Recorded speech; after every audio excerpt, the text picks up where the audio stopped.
कालू अपनी गाय को बहुत मारता था। वो सारा दिन उसका दूध निकालता रहता था, फिर भी उसे बहुत मारता था। गाय अपने मालिक कालू से बहुत परेशान थी। उसे तो समझ ही नहीं आ रहा था कि वो क्या करे। मैं क्या करूं? मेरा मालिक मुझे बहुत मारता है। मैं सारा दिन उसे दूध देती हूँ, फिर भी वो मेरा खून चूसता है। लगता है मुझे यहाँ से भागना होगा, तभी मैं जिंदा बच पाऊंगी। नहीं तो किसी दिन इसकी मार खा खा कर मर ही जाऊंगी।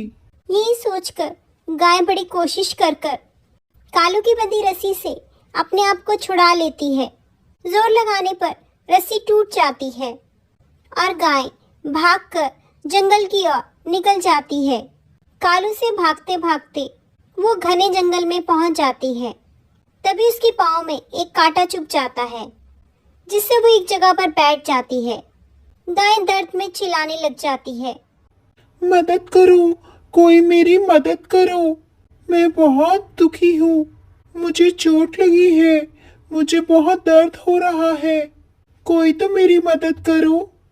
बेचारी गाय बहुत तकलीफ में थी, पर उसकी कोई आवाज भी सुन नहीं पा रहा था। तभी वहां से एक चिड़िया गुजरती है, जिसका नाम रानो था। वो गाय की आवाज सुनकर गाय के पास आ जाती है। वो गाय के पैर में लगी चोट को देखती है और सोच में पड़ जाती है। चिड़िया, मेरी मदद करो। मेरे पैर में कांटा चुभ गया है। प्लीज मेरा ये कांटा निकाल दो। गाय दीदी, आप चिंता मत करें, मैं अभी आपकी मदद करती हूँ। मैं तोता डॉक्टर को लेकर आई, वो आपका तुरंत इलाज कर देगा। आप घबराइए नहीं। इतना कहकर चिड़िया तोते डॉक्टर को लेने चली जाती है। गाय चिड़िया का इंतजार करने लग जाती है। जल्द ही चिड़िया तोते के साथ वापस आती है। तोता डॉक्टर गाय की चोट पर मरहम पट्टी कर देता है। शुक्रिया चिड़िया बहन, मैं आपका ये एहसान जिंदगी भर नहीं भूलूंगी। गाय दीदी, आप कैसी बातें कर रही हैं? इसमें एहसान कैसा? पर आपको अभी कहीं नहीं जाना चाहिए। आप कुछ दिन मेरे साथ रह लीजिए। जब तक आप पूरी तरह ठीक नहीं हो जाती, मैं आपको कहीं नहीं जाने दूंगी। ठीक है चिड़िया बहन, जैसा आप कहती हैं मैं वैसा ही करूंगी। चिड़िया और गाय एक साथ रहने लग जाते हैं। चिड़िया गाय की बहुत सेवा करती है और कुछ ही दिनों में गाय बिल्कुल स्वस्थ हो जाती है। दूसरी तरफ कालू बहुत परेशान था, क्योंकि ना ही उसे अब पीने को दूध मिलता, ना ही वह दूध ग्राहकों को बेच पाता। पता नहीं ये गाय कहाँ चली गई है मुझे छोड़कर। एक बार मुझे मिल जाए, बताऊंगा मैं उसे अच्छे से। ऐसी पिटाई करूंगा कि भागने का कभी वो सोचेगी ही नहीं। यही सोचकर कालू पूरे जंगल में चक्कर निकालने लग जाता है। सब पक्षियों से वो अपनी गाय के बारे में पूछता है। वो तोता डॉक्टर के पास भी जाता है, पर तोता डॉक्टर उसे गाय के बारे में नहीं बताता और जल्द से वो चिड़िया को संदेशा देता है।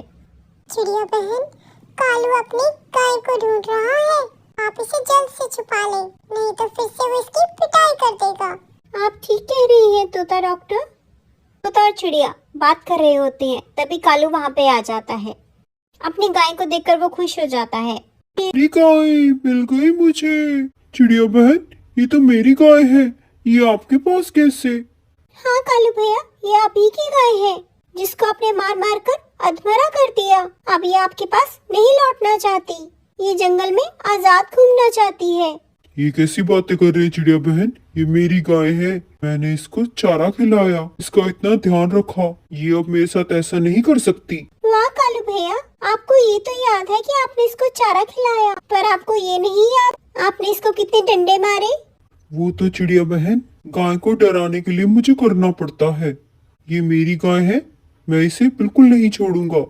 इतना कहकर कालू जैसे ही गाय को पकड़ने लगता है, गाय उसे लात मार देती है और कालू दूर जाकर पत्थर पे गिर जाता है, जिससे उसे काफी चोट आती है और उसे अपनी गलती का भी एहसास होता है। ये देखकर गाय खुश हो जाती है और वो चिड़िया को धन्यवाद कर जंगल की ओर निकल जाती है। इसलिए दोस्तों, पशु हो या इंसान, हमें सबके साथ अच्छा व्यवहार करना चाहिए।